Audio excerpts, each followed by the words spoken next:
여러분, 삼위일체는 기독교 역사상 지금까지 가장 많은 논란의 대상이 되었고 또 가장 많은 이단을 배출한 그런 교리입니다. 자, 그렇다면 왜 우리는 이런 복잡하고 논란이 되는 그런 교리를 받아들일까요? 그 이유는 간단합니다. 성경이 이런 하나님의 모습을 보여주고 있기 때문에 그렇습니다. 이 삼위일체는 결코 신학자들이 만들어낸 어떤 그 이론적인 창합물이 아니에요. 이 삼위일체는 하나님이 사랑이시라는 결정적인 증거 중에 하나입니다. 왜 그럴까요? 왜 삼위일체가 사랑의 증거라니? 그게 무슨 말일까요? 여러분, 오늘날 참으로 많은 사람들이 하나님을 오해하고 있어요. 하나님을 사랑의 하나님이라고 말하면서 또 그런 하나님을 나는 믿는다 그렇게 말하는 신자들도 하나님을 오해하고 있는 것 같습니다. 말은 하나님이 사랑이다 그렇게 하면서도 그 마음속에는 무서운 하나님으로 생각하고 있는 그런 신자들을 종종 보게 됩니다. 사탄은 하나님을 무섭고 잔인한 하나님으로 인식시키려고 온갖 노력을 다하고 있고 사람들은 이런 속임수에 속고 있습니다. 하나님은 이 세상에 있는 이런 오해를 풀어서 사람들로 하여금 그 사랑의 하나님을 바르게 깨닫고 올바로 믿으면서 살기를 원하십니다. 하나님은 당신이 사랑이라는 것을 사람들에게 증거하시기를 너무나 간절히 원하시죠. 그래서 예수 그리스도께서 세상에 오셨습니다. 로마서 5장 8절에 우리가 아직 죄인 되었을 때에 그리스도께서 우리를 위하여 죽으심으로 하나님께서 우리에 대한 자기의 사랑을 확증하셨느니라. 또 요한일서 4장 9절에도 하나님의 사랑이 우리에게 이렇게 나타난 바 되었으니 하나님이 자기의 독생자를 세상에 보내심은 저로 말미암아 우리를 살리려 하심이니라. 사랑은 여기 있으니 우리가 하나님을 사랑한 것이 아니요 오직 하나님이 우리를 사랑하사 우리 죄를 위하여 화목제로 그 아들을 보내셨음이니라. 여러분, 예수 그리스도께서 하나님의 아들로 이 세상에 오셔서 십자가에 죽으신 것은 하나님의 사랑을 인류에게 증거하는 그 최대의 증거죠. 요한일서 3장 16절에 그가 우리를 위하여 목숨을 버리셨으니 우리가 이로써 사랑을 알고. 예수 그리스도의 희생이 없었으면 세상은 이 끝까지 하나님을 오해하게 하는 이 사탄의 속임수에 속아서 하나님을 잔인한 하나님으로 그렇게 알고 있었을 겁니다. 그러나 예수 그리스도로 말미암아 하나님의 사랑이 온전히 나타났으므로 이제는 하나님을 오해할 이유가 없습니다. 그런데 아직도 세상은 하나님을 오해하고 있습니다. 그만큼 이 사탄의 속임이 아주 깊고 크죠. 여러분, 하나님은 사랑이십니다. 그래서 하나님은 그냥 혼자 계시지 않습니다. 그분은 사랑으로 행동하는 하나님이십니다. 그러니까 당신이 계신다는 것을 사랑으로 계시하시는 하나님이십니다. 이 계시가 바로 창조죠. 이 창조는 하나님의 사랑의 표현입니다. 여러분, 창조된 세계가 얼마나 아름답습니까? 이것은 창조주의 그 사랑의 표현이기 때문에 그렇습니다. 여러분, 사랑이라는 것은 홀로 있을 수가 없습니다. 홀로 있는 사랑은 한없는 목마름으로 외롭기만 합니다. 그런 사랑은 잔인합니다.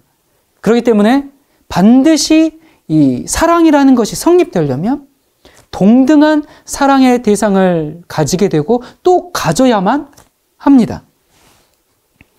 여러분, 사람이 동물을 사랑할 수 있죠. 그러나 사람이 이 사람과 나누는 사랑과 동물과 나누는 사랑은 근본적으로 다릅니다.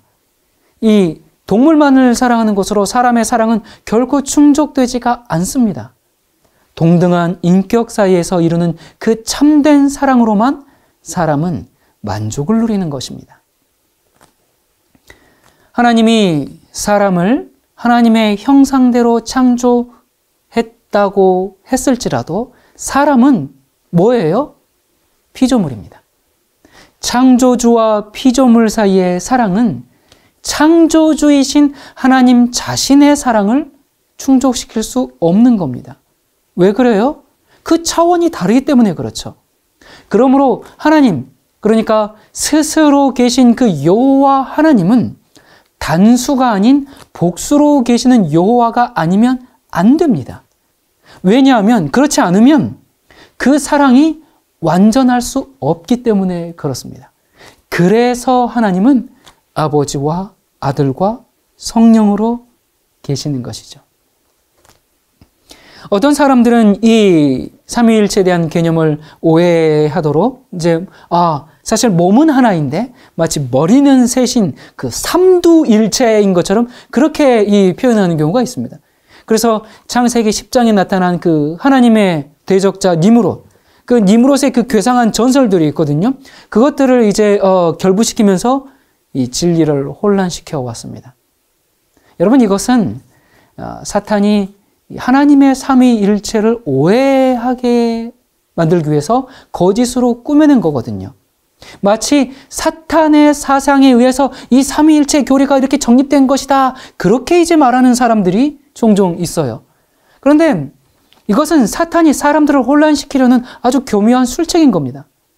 그래서 하나님 여호와가 삼위일체로 그 계신 것을 믿는 것은 마치 사탄의 주장을 믿는 것이기 때문에 그걸 믿으면 안 된다. 그건 이교의 교리다. 니므롯이 그랬지 않느냐. 이방 신전에 다 이런 삼위일체의 교리가 있다.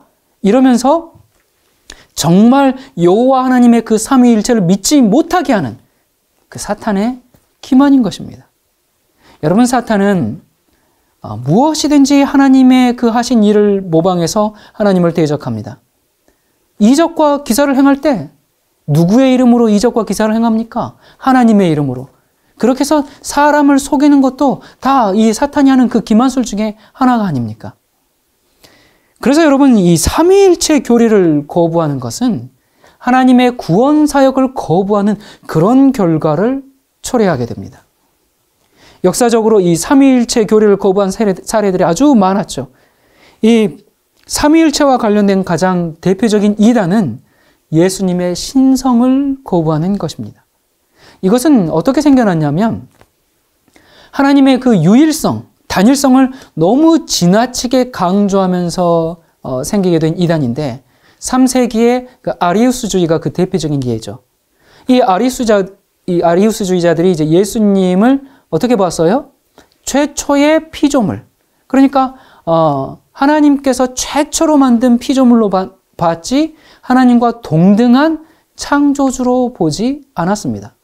자, 그런데 이렇게 되면 예수님께서 내가 곧 길이요 진리요 생명이라고 말씀하신 그 예수님의 신성을 거부하게 되고 그것은 곧 예수님이 구세주가 되심을 거절하는 결과를 낳게 됩니다. 또 이거와 좀 다른 그 대표적인 이단은 신학적으로 이 양태론이라고 불리는데요. 이것은 매우 다양한 형태로 출현했는데요.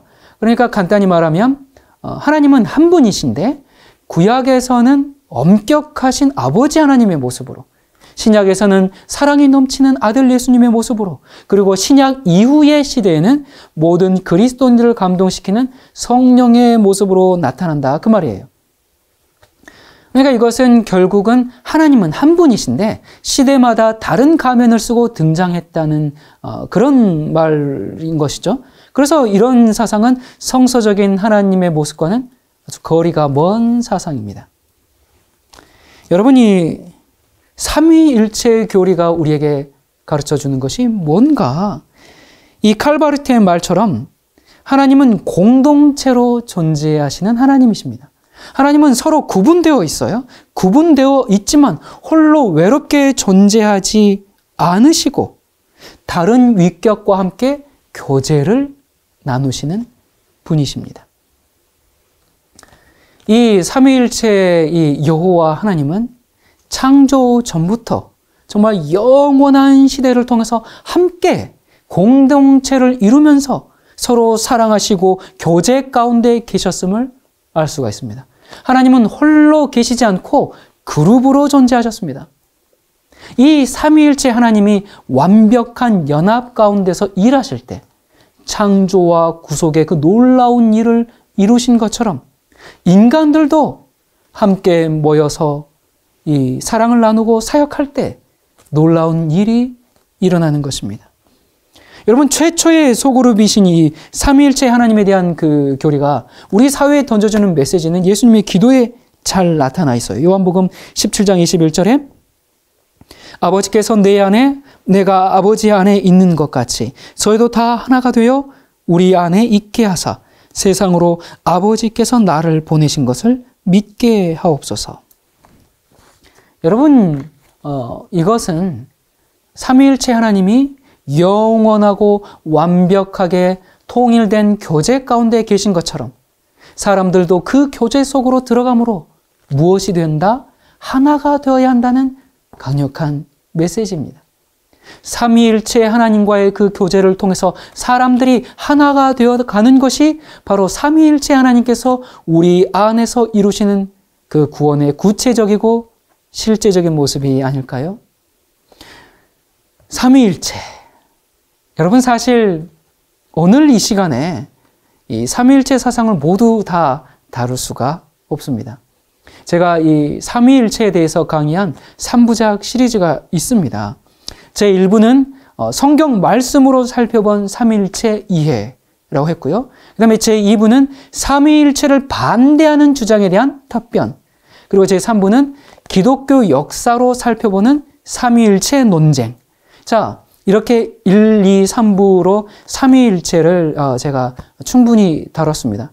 여러분께서 유튜브에서 삼위일체 손계문 목사 이렇게 검색하시면 아마 최상단에 이 강의 3개가 이렇게 나올 겁니다. 그럼 여러분이 이 3개 영상을 좀 꼭 시청하시기 바랍니다. 기독교인이라면 내가 믿는 하나님이 어떤 하나님인지 알고 믿어야 하고 이왕 믿는 거 올바로 믿어야 하지 않겠습니까? 하나님이 한 분인지 세 분인지 또 성경은 우리에게 어떤 하나님의 모습을 소개하고 있는지 그저 그냥 내가 만들어 놓은 내가 생각하고 있는 그 하나님의 모습에다가 이 성경의 하나님을 조금 덧입혀 가지고 완전히 엉뚱하게 하나님을 믿고 있을 수도 있거든요. 여러분, 그것은 알라를 하나님이라고 또 부처를 하나님이라고 그렇게 생각하고 믿는 것과 다를 바가 없습니다. 이름만 하나님일 뿐이지 전혀 다른 분을 믿는 것이 될 수가 있거든요. 어찌 그것을 기독교 신앙이라고 말할 수 있겠습니까? 그런데도 오늘날 이 교회에서 삼위일체 이것을 비롯해 가지고 기독교 교리에는 별로 관심이 좀 없는 것 같습니다. 그저 그냥 복받고 잘되고 목사님 말씀에 순종하고 교회에 충성하면 구원받고, 여러분, 이것은 거의 이교의 형태와 비슷합니다. 미신, 무속신앙 이런 것은 용왕을 믿든 산신령을 믿든 누구를 뭘 믿든 믿기만 하면 돼요. 하지만 기독교는 그런 무조건 믿는 식이 되어서는 안 됩니다. 기독교는 알매 종교입니다. 올바로 알고 배워서 변화와 개혁을 가져오고 타락한 인간이 재창조되는 종교입니다. 그렇게 되기 위해서는 바르게 하는 것이 선행되어야 합니다. 여러분, 요즘 현대인들은 1시간짜리 강의 앉아서 듣는 그런 시간도 없이 정말 바쁘게 사시죠? 제가 강의한 그 1, 2, 3부 세 강의가 다 1시간 정도 되는데요. 여러분, 투자하십시오. 여러분의 인생에서 아주 값진 시간이 될 것입니다. 그리고 그 강의들을 통해서 하나님을 더 깊이 알고 만나게 되므로 전에 없던 하나님과의 그 친밀한 교제를 선물로 받고 구원에 이르는 보다 분명한 길을 발견하게 될 것입니다. 감사합니다.